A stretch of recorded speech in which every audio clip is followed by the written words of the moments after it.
शिक्षा दीक्षा दाता महाराज देवाची वजीबो सर्वजगुरु गुरुदेव की जय। बोले हरिका सुभान श्री माता जी की जय। बोले हरिका संघ की जय। जिनेंद्रवाणी अक्कवाणी तीर्थंकरवाणी गुरुवाणी त्वमेव चेतो त्वमेव चेतो त्वमेव मम कंठा आगच्छतु आगच्छतु ये अद्भुत कल हम सभी ने धर्म को जाना था। धर्म के दो पैर थे, दो पहिए थे, निश्चय नहीं और व्यवहार नहीं। आज हम उसी क्रम में आगे बढ़ रहे हैं जहाँ कर्मों से आत्मा की रक्षा करनी होती है, जहाँ आत्मा की सुरक्षा के लिए निश्चय नहीं अनिवार्य है, वहीं पर देह सुरक्षा, देह की सुरक्षा के लिए निश्चय नहीं का अवलंबन लेना पड़ता है और देह की सुरक्षा के लिए व्यवहार नहीं का अवलंबन बहुत अनिवार्य होता है। और अजय भवन कहते हैं जैसे एक नयन हो और एक बंद हो तो वह व्यक्ति शुभ नहीं कहलाता है, शुभ नहीं कहलाता है। एक नेत्र से दिखाई देता है और एक नेत्र से दिखाई नहीं देता, यह होता नहीं है, तो वह व्यक्ति शुभ कार्य नहीं कर सकता है, शुभ क्रियाएं नहीं कर सकता है। एक नेत्र नहीं है तो अभिषेक नहीं कर सकता है, पूजन नहीं कर सकता है, आवाहन नहीं दे सकता है, कुछ उत्तम कार्य नहीं कर सकता है। ऐसे जीवन कहते हैं आपको उत्तम कार्य करना है, अपने आप को परमात्मा बनाना है, तो आपके लिए दोनों नेत्रों के समान दोनों नहीं अनिवार्य है। क्योंकि जब देह की सुरक्षा करोगे, देह की रक्षा करोगे अर्थात शरीर की रक्षा करोगे, तभी देह की रक्षा कर पाओगे। इसलिए लोग कहते हैं मुझे कोई मंत्र दे दो, मुझे कोई रक्षा कवच दे दो, मुझे कोई उपाय बता दो, मैं बहुत परेशान हूँ। सच में आप परेशान हैं, आपसे ज्यादा मैं परेशान हूँ। मुझे कोई उपाय बता दो। आपके पास कोई उपाय हो तो आप मुझे बता दें। आप कहते हो नहीं मेरे पास कोई उपाय नहीं है, पर मैंने पूज्य गुरुदेव से पूछा, हे गुरुदेव मुझे आप कोई उपाय बताएं, कोई मंत्र बताएं, कोई तंत्र बताएं जिससे मैं उस परेशानी से मुक्त हो सकूं। क्योंकि मुझे आत्मा की रक्षा करना है, मुझे देह की रक्षा करना है, लेकिन पूज्य गुरुदेव आपने पहले कह दिया है शरीर माध्यम करो धर्म साधना। आपने पहले ही कह दिया है यदि आत्म साधना करनी है तो ये आद्यम आदि का जो है औदारिक शरीर है, इस साधन है। शरीर माध्यम खलु धर्म साधना, जो आदि का कौन सा औदारिक शरीर है, ये आदि का शरीर ही धर्म साधना के लिए सहाय के साधन है। यदि मुझे धर्म साधना करने की, सामयिक करने की, प्रतिक्रमण करने की, स्वाध्याय करने की तीव्र इच्छा है, तो आचार्य मन कहते हैं पहले आदि के शरीर की रक्षा करो। साधना साध्य आत्मा है और साधना इस शरीर है। इस शरीर के माध्यम से हम आत्मा तक पहुंच सकते हैं। तो आचार्य कहते हैं बहुत सारे इस शरीर को हानि पहुंचाने वाले कारण हैं। देखो, आप घर से चल करके मंदिर आए हैं, कितनी सुरक्षा करके आए हैं, कितनी रक्षा करके आप मंदिर में आ पाए हैं। देखो, एक रोड है, रोड पर बहुत द्रुत गति से चलने वाले वाहन चल रहे हैं। यदि आप प्रमाद कर दो तो आप मंदिर नहीं पहुंचेंगे। और बहुत सारी इत्यादि बहुत सारे कारण हैं जिन कारणों से आप बच करके यहाँ पर आए हैं। पर आचार्य भगवान कहते हैं जब भी आप अपने भवन से बाहर निकले, अपने गृह से बाहर निकले, तब आप एक रक्षा कवच तैयार कर लें, जिसे कहते हैं और आभा मंडल। एक आप आभा मंडल तैयार कर लें। वह आभा मंडल कैसा हो, कैसे ना हो, आपको बतलाते हैं, क्योंकि ये मध्य में आप हो, मध्य में आप हो और आपको आभा मंडल तैयार करना है। ये आपकी पूरी बॉडी आप है, ये आपकी बॉडी के बाहर ही सर्किल घूम रहा है। आपने जैसे ही बोला, हम बहुत सारे तरीके से आभा मंडल तैयार कर सकते हैं। कई भक्तंबर स्त्रोत से कर सकते हैं, तो कभी नमकार मंत्र से कर सकते हैं, तो कभी अनंत मंत्रों से कर सकते हैं। मैंने इसमें 2 मंत्र लिए हैं। एक मैंने पंच नमस्कार मंत्र लिया है और एक मैंने आचार्य भगवान मार्तंड स्वामी द्वारा रचित भक्तंबर स्त्रोत को लिया, क्योंकि एक चित्र से हम आपको रक्षा कवच 2 तरह का बतलाएंगे। आपको अपने मंत्र बोलना है और अपनी बॉडी का स्पर्श करके आपको सिर के केस से लेकर के नख तक, क्योंकि आभा मंडल जब तैयार करते हैं तो मैंने यहाँ पर लिखा हुआ है नमो हरिहंतारण।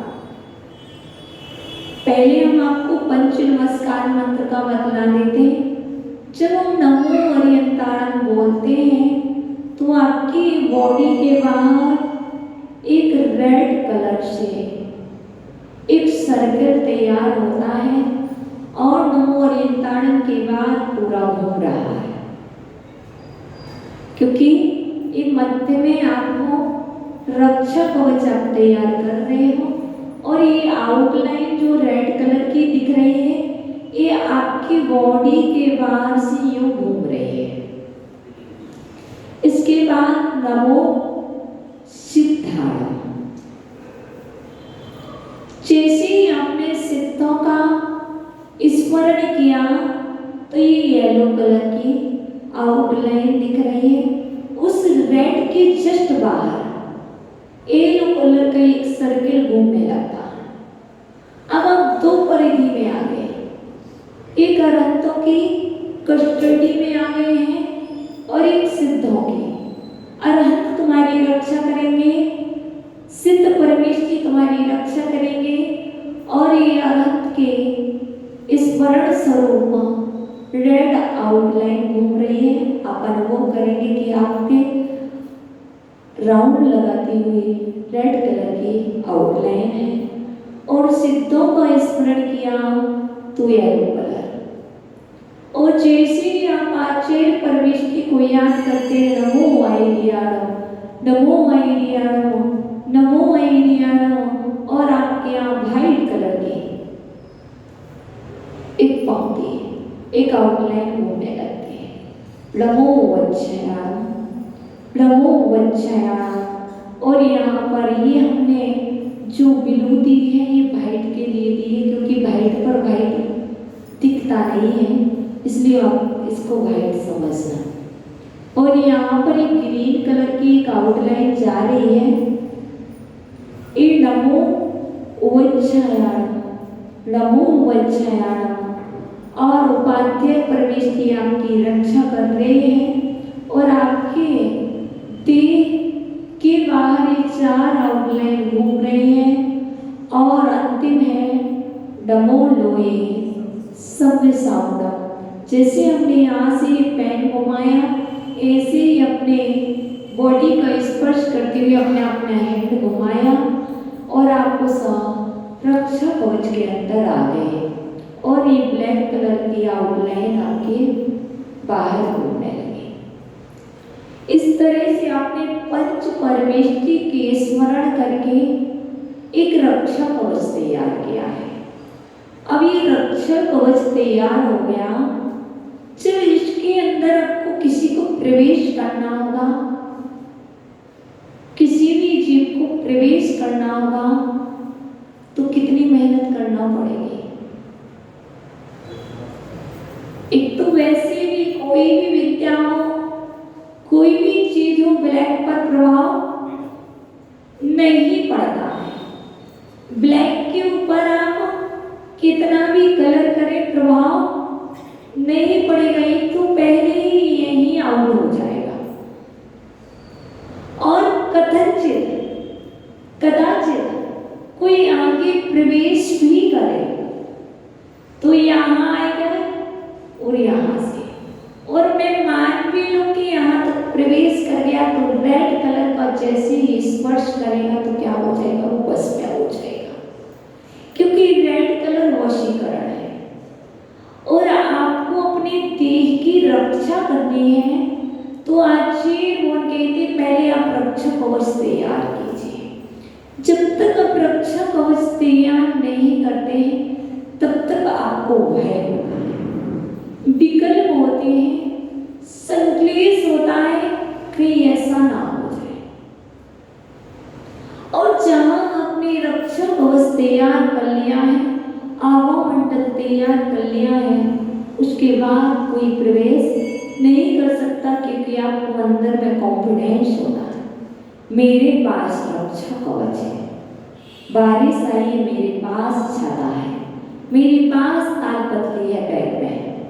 ऐसे ही जब आपने रक्षा कवच तैयार कर लिया है, कुछ भी आए अब डरो मत, भय मत खाओ और आगे बढ़ते जाओ, पीछे मत देखो मुड़ करके, पीछे मत देखो मुड़ करके कौन क्या कह रहा है, कौन क्या कर रहा है। हमने तो आगे कदम बढ़ाना सीखा है, क्योंकि हमारे पूज्य गुरुदेव कहते हैं बेटा पीछे कभी मत देखना, जो पीछे देखेगा और आगे से गाड़ी आएगी तो एक्सीडेंट हो जाएगा। यदि तुम आगे देख करके चल रहे हो,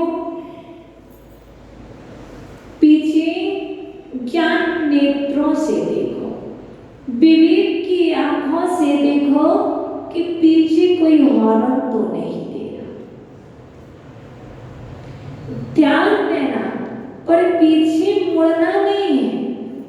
यदि पीछे से कोई वाहन आ रहा है तो साइड में हो जाना, आप पीछे मत मुड़े, आप आगे ही साइड में हो जाए, आप आगे बढ़ते जाए, आप यात्रा में सफल होंगे। देखो अभी ये जीवन की यात्रा चल रही है और यात्रा में बाधक तत्व बहुत मिलेंगे, बाधाएं बहुत आएगी, कभी कभी तो ये पेन भी बाधक तत्व हो जाता है, बीच में रुक जाता है तो लगने लगता है कहाँ ये रुक गया। वस्तुतः ये पेन जब बीच में रुकता है तो क्यों रुकता है, हमें क्यों नहीं सोचते कि हमारे अच्छे विचार नहीं थे इसलिए इसने गैप कर दिया है। यदि वो रुका तो आप विचार कर लो, आप विचार करें और आप भी लिखना शुरू करें। आपको लगता है कि ये बीच में बाधक नहीं होना चाहिए था, ये बीच में क्यों रुका, हम भूल गए, हम अटक गए, अटके नहीं हो, अब बोले भी नहीं हो, आप तो अपने पथ पर ही हैं, आप अपनी मंजिल पर निरंतर बढ़ते जा रहे हैं, क्योंकि आप जहाँ पेन रुका वहीं पर रुके हुए हैं। ना आप पीछे आए ना आप आगे गए, जैसे ही नवीन विचार आए और आप वहीं से लिखना प्रारंभ कर दीजिए। ऐसे ही जीवन में बहुत सारी बाधाएं आने वाली हैं, आ भी रही हैं, आएंगे भी। उन बाधाओं से मुझे कैसे पार होना है। जहाँ पर गाड़ी रुक गई है वहाँ पर आप उसको ऐसा मत कीजिए, धक्का मत दीजिए, आप थोड़ी देर समझ जाइए, समझ जाइए और समझ करके विचार कीजिए कि यदि इस गाड़ी को आगे ले जाऊंगा तो क्या बीच में और खराब हो गई तो अभी तो वो गाड़ी एक स्थायी जगह पर रुकी है जहाँ पर मैकेनिक मिल जाएगा, जहाँ पर कोई आपकी गाड़ी को सुधार देंगे। यदि आप कदाचित उस गाड़ी को आगे बढ़ा देंगे और जंगल में पहुंचेंगे तो कोई मैकेनिक नहीं मिलेगा। ऐसे ही करो, ऐसे ही करो। जब कर्म होते ही आए तो आप क्या करते हैं, नवीन और तीव्र मान लेते हैं। वस्तुतः श्री भगवान कह रहे उस कर्म को आगे मत बढ़ो, वहीं पर रुक जाओ, थोड़ी देर बाद देखेंगे 5 मिनट में क्या हो जा रहा है। देखो थाली में रोटी कम पड़ गई, थोड़ा सा वेट कर लो, मां ला रही है ना, गैप हो गया, क्योंकि आपको गरम गरम रोटी खाने की हैबिट है।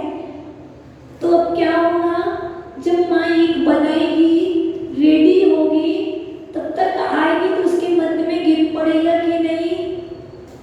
यदि आपको सच में अपनी भूख मिटाना है तो वहां पर चिल्लाइए मत, माँ तुझे बिल्कुल भी याद नहीं रहता, जरा भी याद नहीं है कि मेरी थाली में रोटी नहीं है।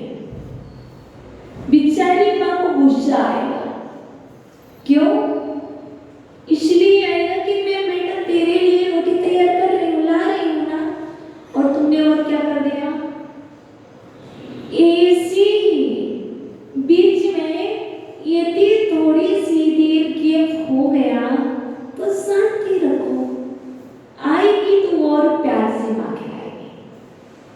और यदि आप बीच में ही क्या करोगे, लेना बंद कर दोगे, अब नहीं चाहिए मुझे, आप पहले लाते तो कुछ नहीं होगा, माँ को कुछ नहीं बिगड़ने वाला, तुम्हारा ही बिगड़ेगा, तुम ही भूखे रहोगे, माँ भूखी नहीं रहेगी।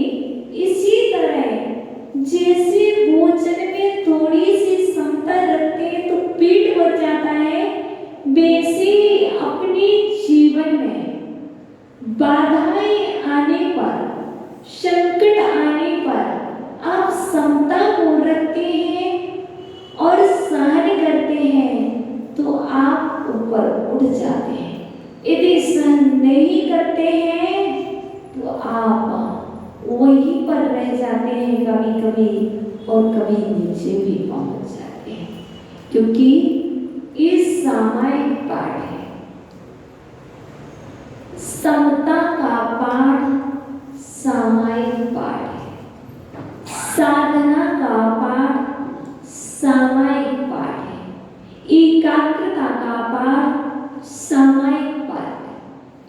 स्थिरता का पाठ सामायिक पाठ है। मात्र सामायिक के लिए ना तो पुस्तक चाहिए है, ना कोई मंत्र चाहिए, ना कोई तंत्र चाहिए। मात्र यदि कुछ चाहिए है तो आपकी स्वयं की एकाग्रता, स्वयं की ऊंची सोच, क्योंकि उत्तम बनना है,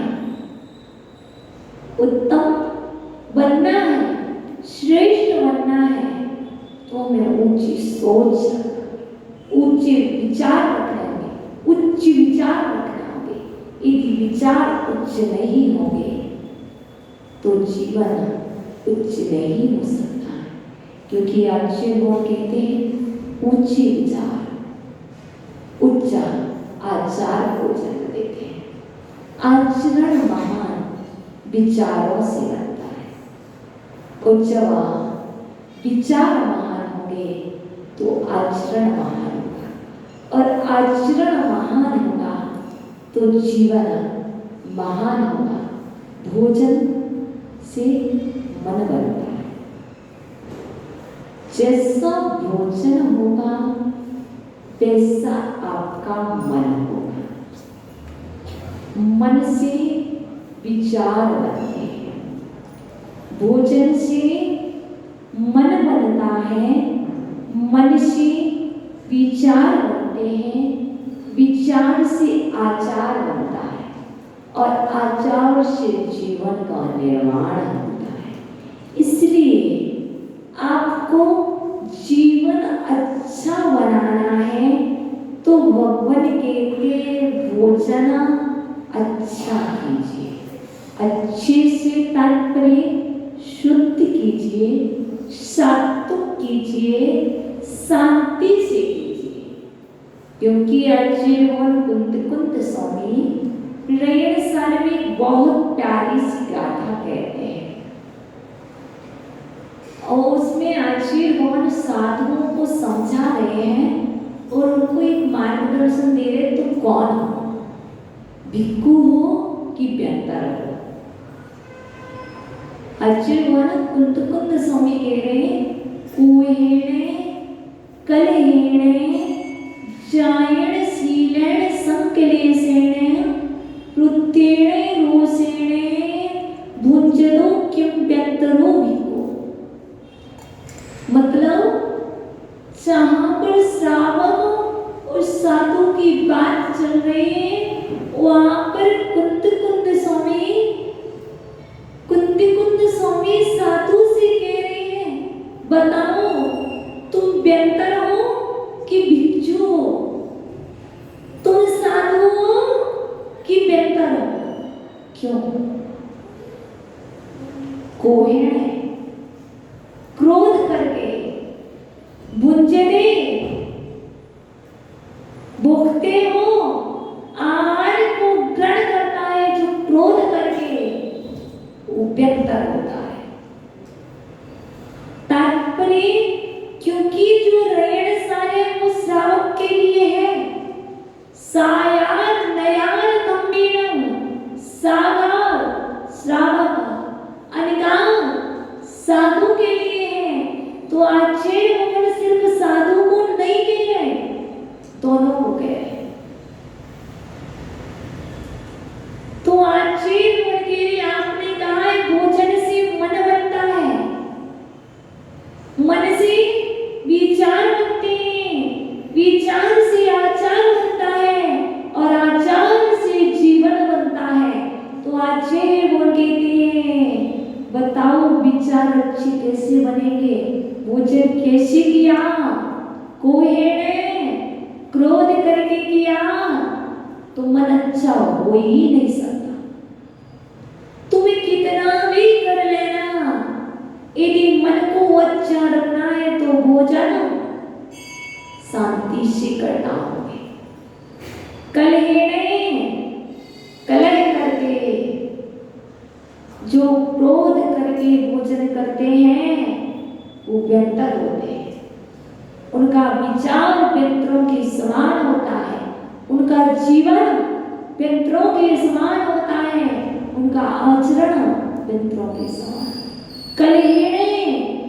कलह करके मुझे ये नहीं गाना था, ये क्यों बनाया, मुझे ये पसंद नहीं है, तुम्हें समझ में नहीं आता, कलह कर रहे।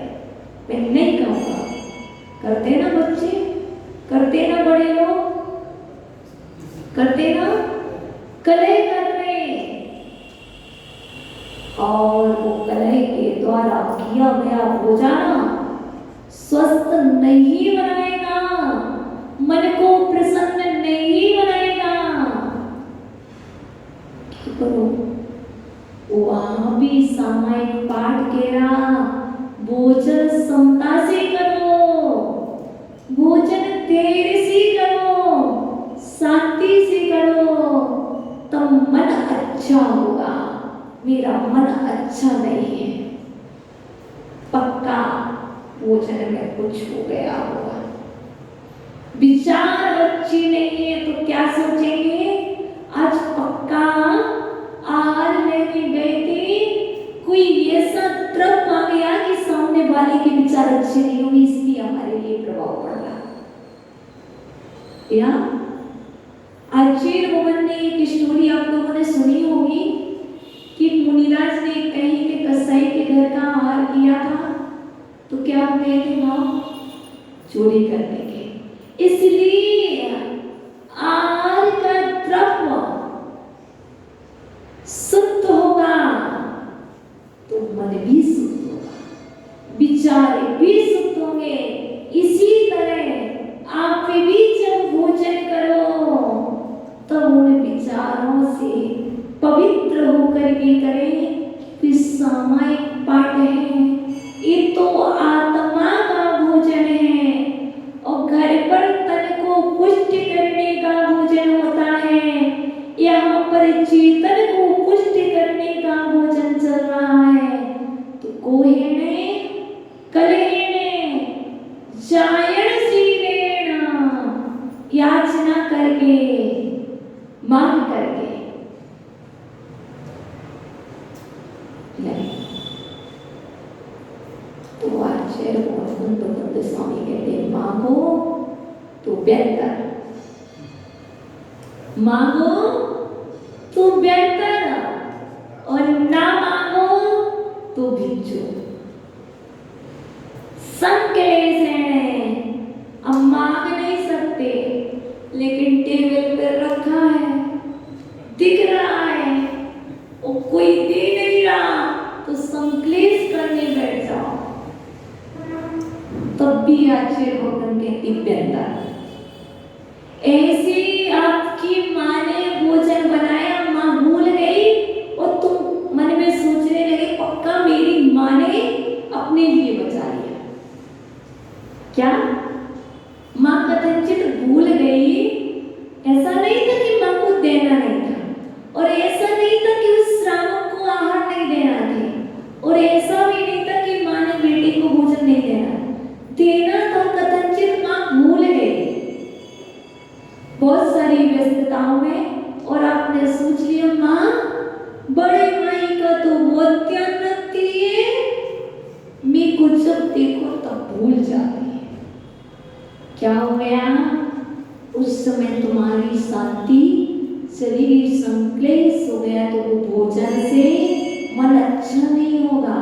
इसलिए आचार्य बोल के रहे हैं, मन को अच्छा रखना है तो भोजन के समय कोई मोबाइल नहीं,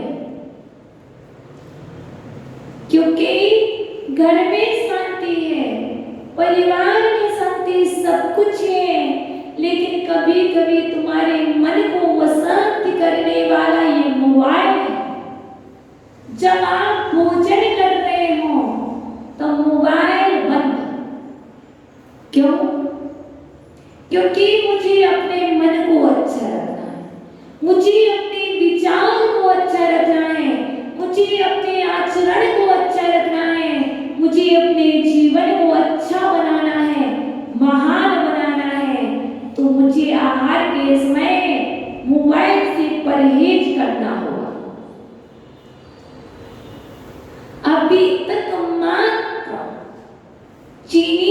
परहेज, नमक से परहेज। डायबिटीज वाले हैं, शुगर नहीं लेना, परहेज चल रहा है।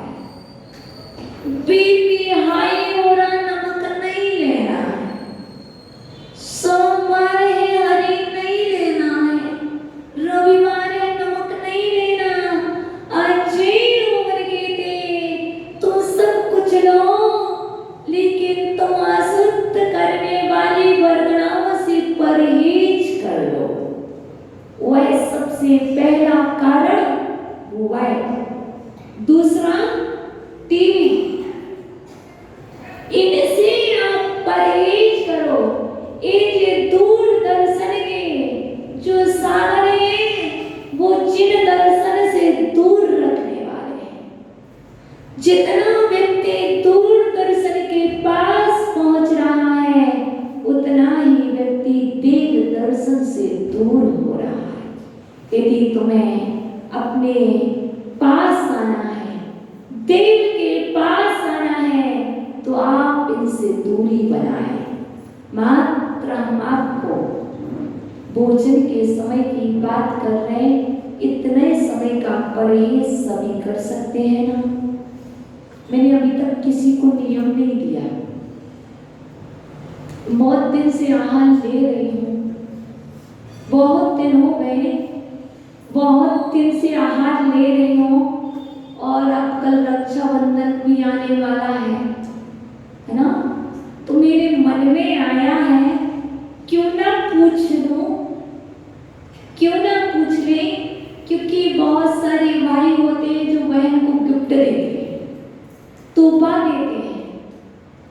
कोई मम्मी पापा आकर के नए वस्त्र दिलाते बहुत सारे तोहफे दिए जाते हैं, लेकिन मुझे तुमसे कुछ नहीं चाहिए। मुझे उपहार में मात्र इतना ही चाहिए कि आप भोजन के समय मोबाइल से परहेज रखेंगे। तो बता दो, कौन मेरा कोई नियम लेगा? जो मुझे अपना मानता हो वो नियम लेगा, जो मुझे अपना मानता होगा वो परहेज करेगा, जो मुझे अपना ना माने वो ना दे। बता दो एक बार, बाकी कितने दिन का? आप एक दिन का ले रहे हैं, बहुत अच्छा। आप हमेशा के लिए।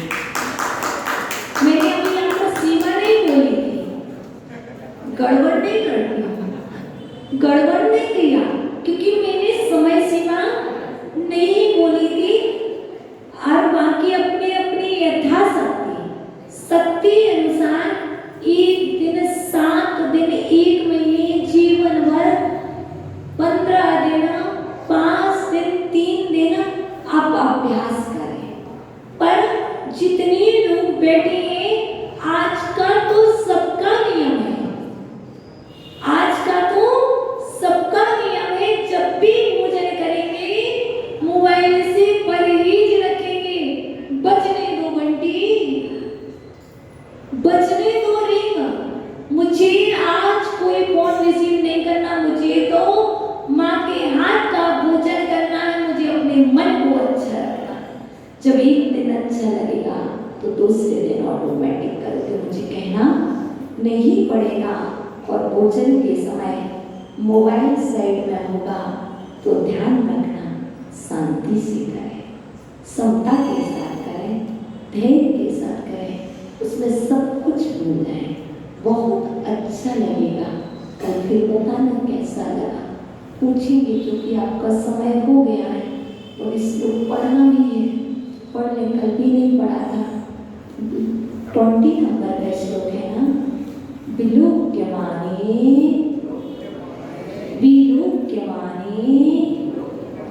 सतीयत्र विश्वम विलोक्यते स्पष्टमिदं विभक्तं शुद्धं शिवं शान्तं मनात्यनन्तं तं देवमातं शरणं प्रपद्ये। विलोक्यमाने सति यत्र विश्वम्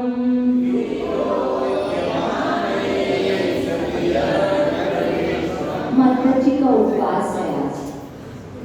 हाँ, कल बोल गए विलोक्यमाने सति यत्र विश्वम्।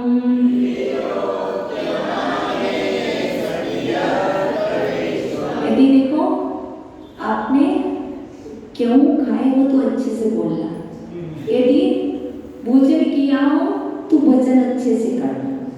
यदि भोजन नहीं किया हो, कल किया था ना, अभी की बात नहीं चले, कल की चलो, ठीक है ना। विलोक्यमाने सति यत्र विश्वम्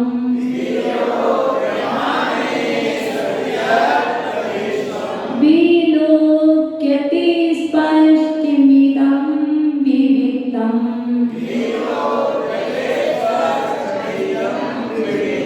विलोक्यते स्पष्टमिदं विविक्तम्।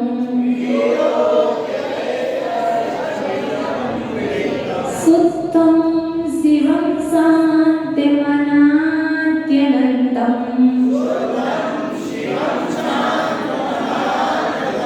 सुत्थं शिवं शान्तिमनाद्यनन्तम्।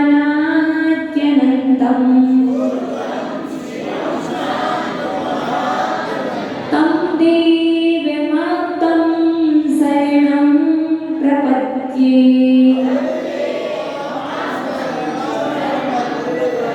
तं देवमाप्तं शरणं प्रपद्ये।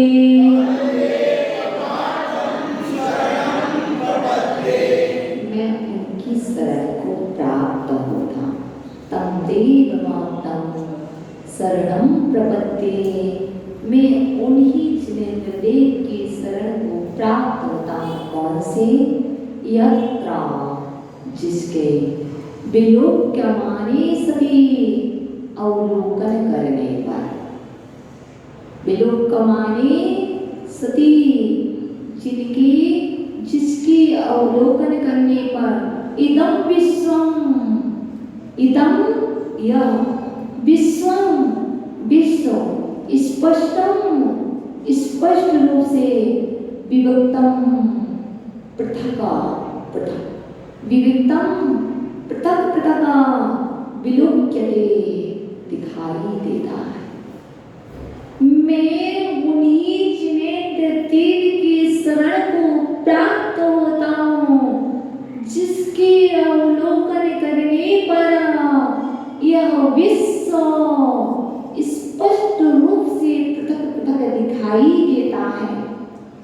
तब शुद्धम उस शुद्ध शिवम शिव शांतम शांत स्वरूप अनाद्यनंतम आदि और अंत से रहते हैं।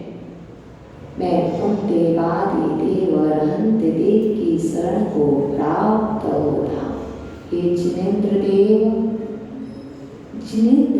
के विद्यमान रहने पर, जिनेंद्र देव की विद्यमान रहने पर तीनों वन एक साथ प्रकाशित होते हैं। सूर्य की शोभा प्रकाशित नहीं कर पाती, जैसे तीनों लोक के समान जिनेंद्र भगवान के विद्यमान रहने पर पता जो अपने आत्मा में स्थित है, ज्ञानमयी है, शुद्ध है, शांत है और आदि और अंत से रहते हैं। ऐसे जिनेंद्र देव की शरण को मैं आज प्राप्त होता हूँ और आपने उनकी शरण को प्राप्त किया है। आप अनंत देव की शरण में पहुँचे हैं और देव आपके पास है, देव आपके पास है और आप उनके पास है। देव आपके पास है और आप उनके पास हैं। कल आओगे तो उनको साथ में ले आना और फिर और पास पहुँच पहुँचेंगे। आपका समय हुआ। ओम नमः।